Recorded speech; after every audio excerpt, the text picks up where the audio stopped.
يا بني إسرائيل اذكروا نعمتي التي أنعمت عليكم وأوفوا بعهدي أوف بعهدكم وإياي فارهبون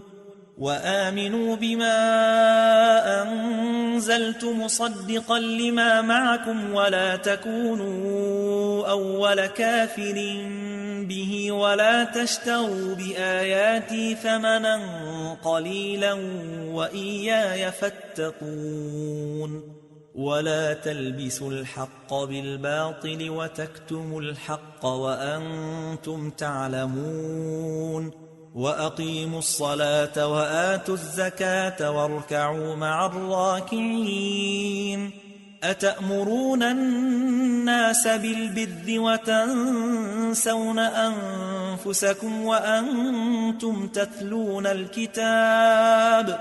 أفلا تعقلون واستعينوا بالصبر والصلاة وإنها لكبيرة إلا على الخاشعين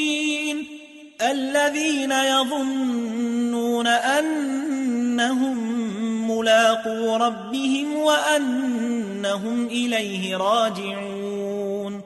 يا بني إسرائيل اذكروا نعمتي التي أنعمت عليكم وأني فضلتكم على العالمين واتقوا يوما لا تجزي نفس عن نفس شيئا ولا يقبل منها شفاعة ولا يؤخذ منها عدل ولا هم ينصرون وإذ نجيناكم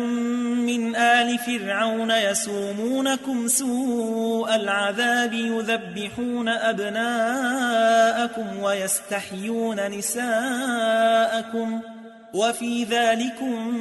بلاء من ربكم عظيم وإذ فرقنا بكم البحر فأنجيناكم وأغرقنا آل فرعون وأنتم تنظرون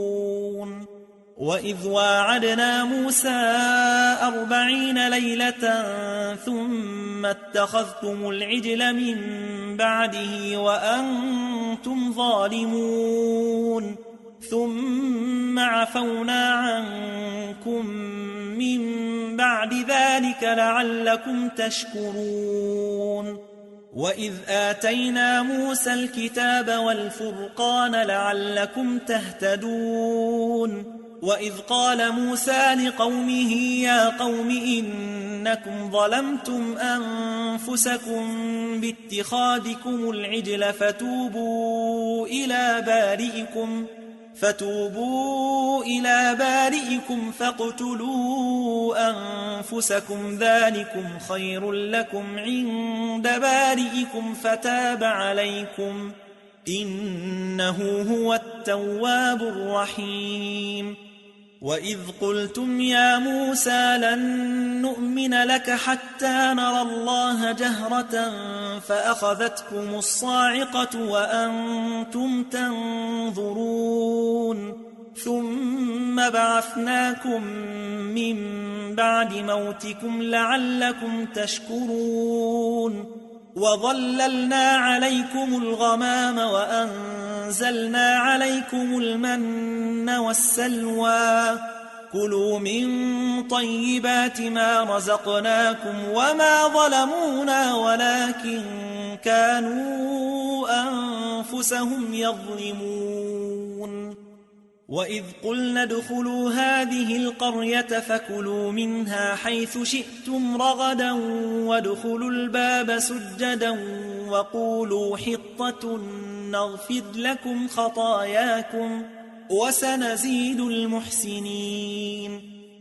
فبدل الذين ظلموا قولا غير الذي قيل لهم فأنزلنا على الذين ظلموا رجزا من السماء بما كانوا يفسقون